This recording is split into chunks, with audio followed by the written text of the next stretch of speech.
What's up guys, Hamish here, and today we've got a pretty huge Forsaken DLC news update, and this actually comes in the form of a new interview with Bungie. We get more details and hints about the story campaign inside of the Forsaken DLC, some stuff that you're probably not expecting. They're going to be questifying some of that stuff in some interesting ways, which I'll talk about in a moment. On top of this though, we have the return of heroic daily missions. These will also be able to grant powerful gear inside of this expansion. They also give some insights into power leveling and how some of that is likely to work in the DLC. On top of this, endgame content, including new pursuits for non-raiders. Bungie are trying to broaden the ways that you can actually progress inside of the game. But we've got details about strikes, reworks for some strikes, as well as reward reworks. They speak about new weapons, how they're going to be slotting some of the year one stuff into the new weapon system. We've got words about exotics and a bunch of other things that I want to round up. So as always guys, if you do enjoy this video, a rating below is super appreciated. We've got plenty to talk about in this video, so let's jump straight into it.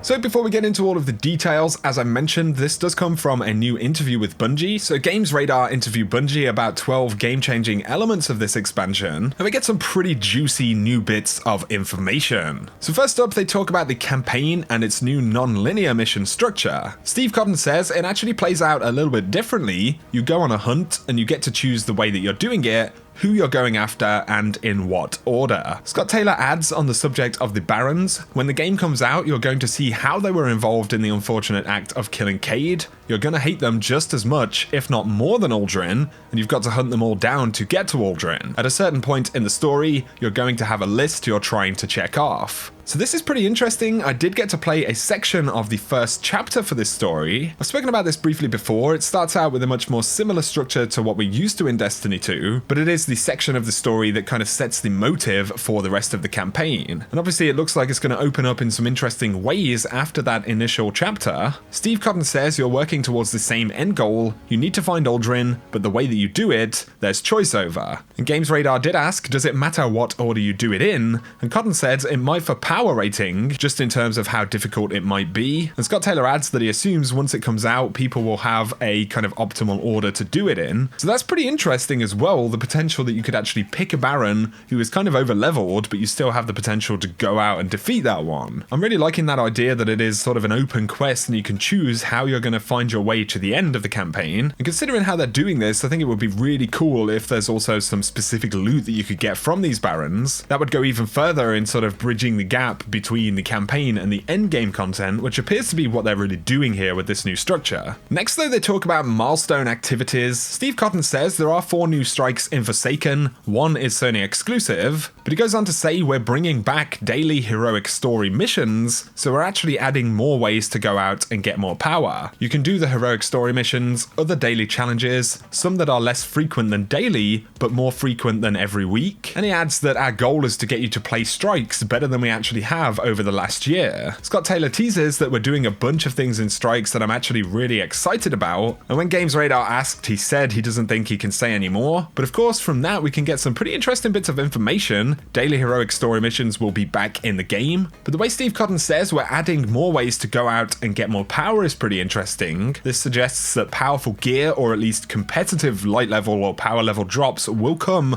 from these heroic story missions. It speaks also to the sort of progression system we're going to see. We saw in Warmind how they slowed down power leveling. We also know that in Forsaken we're going to have to climb quite a bit further than we have in the past to reach that new level. And so on top of the typical weekly ways to get drops, it looks like Bungie want to provide daily options for players as well. So if you are able to invest on a daily basis, it's kind of removing that issue of I've done my milestones and I can't really progress anymore this week. You also combine that with the fact that gear is now going to be randomized. You have the potential to get useful drops. This is all going to be part of how Destiny 2 will become much more replayable, which is certainly pretty exciting. Next though, they speak about the Dreaming City. Scott Taylor says the thing is that while it houses the raid, if you're a solo player you can still land there and explore all around it. The raid is part of it, but there are activities that go over time, public events, and secrets that if you're determined enough, you can get powerful enough to go through and explore and find out. Games Radar say it's also an endgame alternative for non-raiding players, and Steve Cotton says we teased that a little bit, didn't we? The other thing we're really excited about is having that feeling of causality. I think the thing that's exciting for me is having players appreciate appreciate the things that raiders are doing, even if you aren't a raider yourself. We make raids as an in-game pinnacle activity, but for people that are not able to do raids, this destination is going to feel like the pinnacle activity for them. So that's really, really interesting as well. The fact that he says players will appreciate the things that raiders are doing, even if you aren't a raider yourself, is pretty curious. It suggests that things that raiders do in a given week could open up opportunities for players who are just landing into that destination on their own. Or even maybe what about some kind of tag-along system where you could maybe help people who are currently clearing the raid in some way or another. That's a mechanic that Bungie have spoken about a bit, you know, back in the Vault of Glass, where you'd actually meet people in the public patrol space. They're giving us teasers, they're still being pretty hush-hush, but if they pull off some of these systems, depending on what they are of course, then this place has a lot of potential.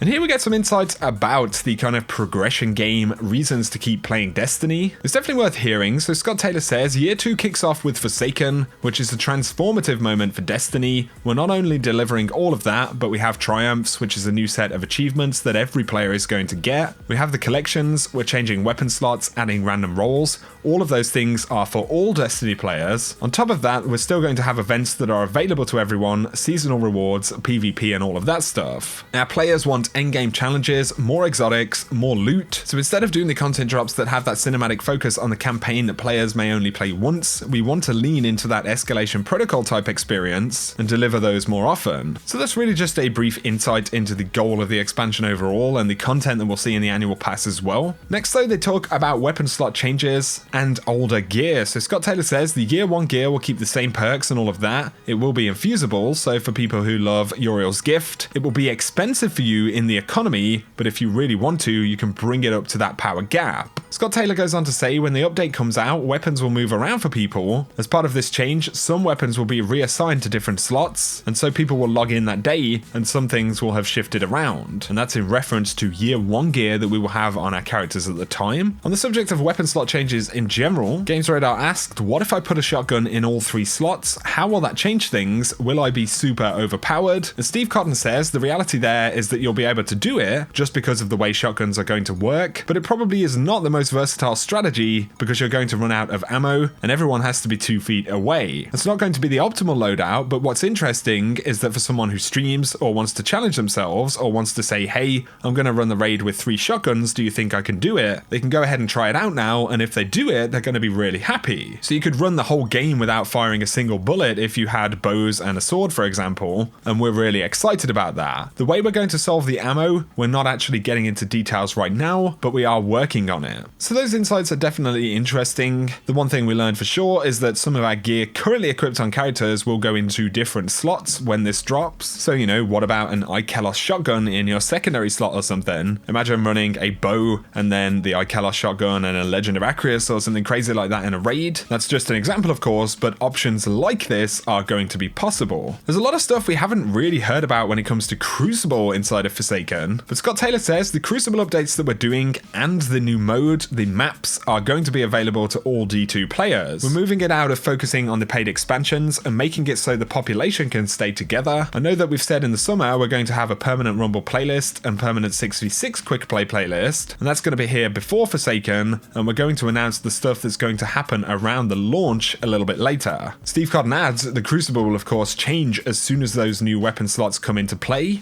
Scott Taylor says, and then we're going to do other stuff a little bit later as well. So it looks like Bungie have a bit of a plan for the Crucible. It's one that we're pretty light on details with right now. They've also suggested that they're going to be changing and looking into some of the progression systems like ranked play, but there are also some of the event changes, Iron Banner and the Trials of the Nine. So if you are a Crucible dedicated player, looks like we're going to have to hold out a little bit longer for more details on how that experience is going to change on the whole. But we've got confirmation, of course, of a brand new game mode. I'm really hoping this is going to be something really interesting. Back in the Taken King, we had the Rift game mode, which was definitely different as far as standard PvP went. So hopefully we'll see something a little bit interesting and unique. They also give more insights into some of the skill trees, including that they're adding a third path for all 9 subclasses. The goal is that whatever you play, Whether you're a Solar Titan or an Arc Warlock, there's going to be something new for you, and then there's going to be 2 others that you can earn as well. Another element to note about new subclass trees is, of course, back in Vanilla D2, we had to use the upgrade points that you earn from doing adventures or visiting the Shards of the Traveler, all of those kind of things. So it'll be interesting to see if they add any new ways to earn kind of subclass upgrade points, maybe by even defeating some of those barons throughout the campaign. However, for the moment, of course, it doesn't look like they're reworking any of those skill trees. They are still going to be preset. This has certainly been a complaint of the community. We had quite a few more options and customization possibilities back in Deep 1, or you could at least mix and match more. It doesn't look like that's going to change overall with this new system, but of course, having new supers, new actual options to select is always good. I'd still be open to more changes further down the road, maybe to mix and match across different trees would be really cool. Either way, that is the bulk of the stuff that we get out of this new interview. I'm really curious to learn more about the campaign, the way that's questified, any potential rewards there. A strike rework would be really cool as well. We need more incentives, more modifiers, reward systems, and everything like that. But all of the other stuff that we've heard about hints towards the Dreaming City, endgame content that you can play there, heroic daily missions, power level climb, and how that's going to be adjusted a little bit too. I think it's all sounding really positive, guys. But from here on out, I think we want to see much more deep dives into specifics, you know, around random roles, masterwork, legendary weapons, slot systems, and all of that kind of stuff. But we are going to get more details soon. For now, though, I'd be curious to hear your thoughts on this stuff down below. If you have enjoyed the video, a like is super appreciated. It always helps me out, and I really appreciate all of the support you've shown me here on the channel as well recently. It's been absolutely insane. So thank you guys so much for that. If you are new around here though, be sure to hit subscribe if you want to keep up to date with everything Destiny 2. Of course, your thoughts in the comment section are super appreciated as well. But for now, thank you guys for watching. Whatever you do, I hope you have an awesome day, and I will catch you very soon.